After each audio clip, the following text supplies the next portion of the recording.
Patrick, and that's Brian. Together we just got played. We're at Dice Tower 2016, having an incredible time. Dice Tower 5 2016. Yeah. Having an incredible time playing games all night long. And one of those late nights were played with Bethany and Aaron Yurts and Chris and Priscilla Wiggins. Great people. If you ever see them at con, you've got to sit down and play a game with them. They're so much fun. They teach us a lot every time we meet them. But we played between two cities. Between what? Two cities. Oh yeah, Cities. yeah, Between two cities. cities. Between two cities. Join us for Between Two Cities. The lands of milk and honey.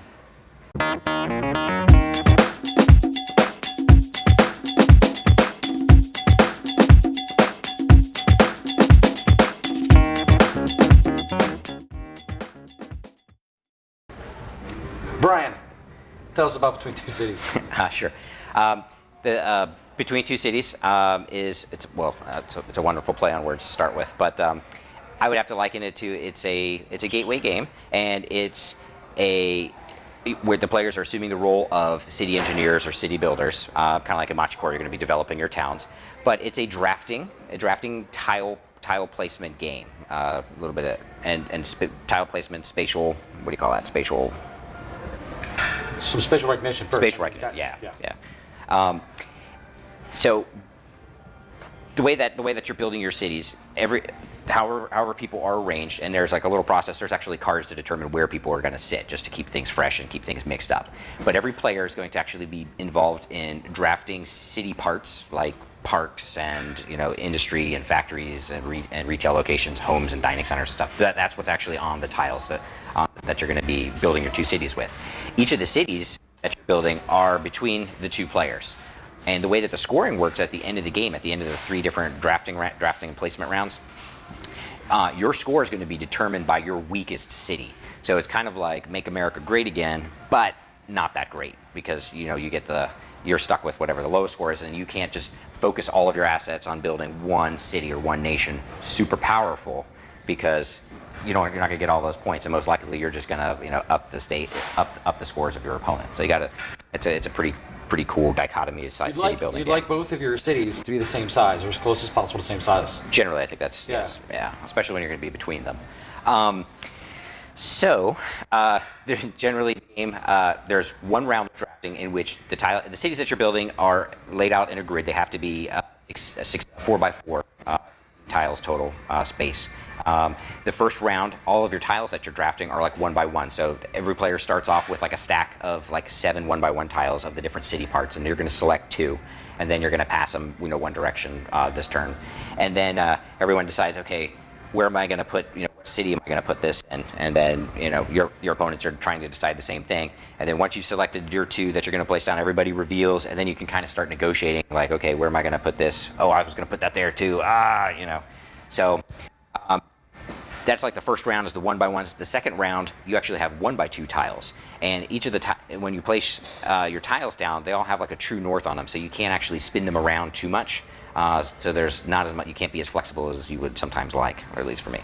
So, and then the third round of drafting, you're back to the 1x1 tiles to fill out. But basically everyone will have a 16x16, a 4x4 16 tile grid city on either side of them by the end of the third round. And then you'll do your scoring. Scoring takes place based on how you built your city. How we built it. Anyway.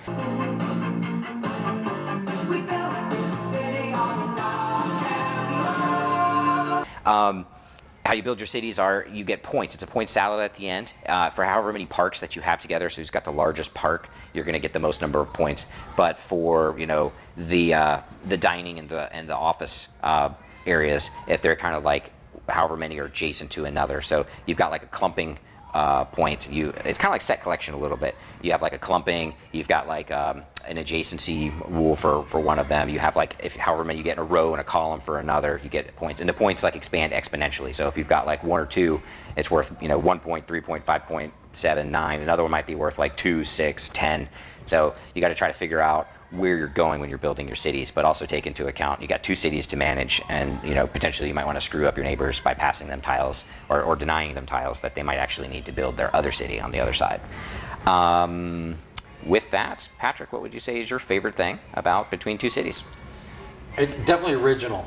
There's I've never played a game, and I'm sure that they're out there, but I've never played one where you're actually trying to accomplish two separate goals, but not do either of them exceptionally well because you don't want to help your other team players. So you're playing with someone and against them at the same time. It's pretty interesting. So Kind of sounds like upper management. This would be something that would be great for them. yeah. So get you some want plus- to help out the shareholders, but you don't want to give all the credit to the higher up managers for it. Yeah. So. And if there's one thing that you liked. My favorite thing about the game is I think it's a great gateway game. It's easy to set up. It's fast to play, and so that's what I would say. This might be a good replacement for like Seven Wonders or something. There's less components. You don't have a bunch of tokens and stuff like that. So just the scoreboard and the tiles, and you just go at it. Well, I guess you do have some markers for the scoreboard and stuff, but I think it's a pretty good gateway game for me. What would you say is the thing that you like least between two cities? I've got a lot of things that I don't like about this game, but the one I'm going to pick the most is it's crunchy as heck. To really be good at it, you've got to be adding up all your points, and there are possibilities of points on both sides. You're not just building a city. It's very, very crunchy, and it's not tied to its theme. It's very abstract for me. It could just be, X's and O's with points attached. But it's crunchy as crap if you want to try to be good at it. I could agree. Yeah, only the point salad part at the end, and then in planning, like how am I going to do this, and I don't think it's that bad. But for me, I think the thing that I like the least about Between Two Cities is the 1x2 tiles, and I can understand why they put it in there to change it up and to frustrate people, but it does frustrate you, especially because the tiles have like a true north on them, so you can't rotate it however you want when you put it down. Like it can only go down horizontal or vertical in there, and a lot of times that throws a wrench. But the good part of that, I guess, is that it's throwing a wrench in everybody's cities, So, but anyways, Between Two Cities. yeah. Don't throw wrenches. Oh wait, you have to go ahead. Yeah, definitely don't throw anybody's wrenches. And I'm Patrick. This is Brian. Together Just Got Played. Thank you for watching us at Thanksgiving 2016.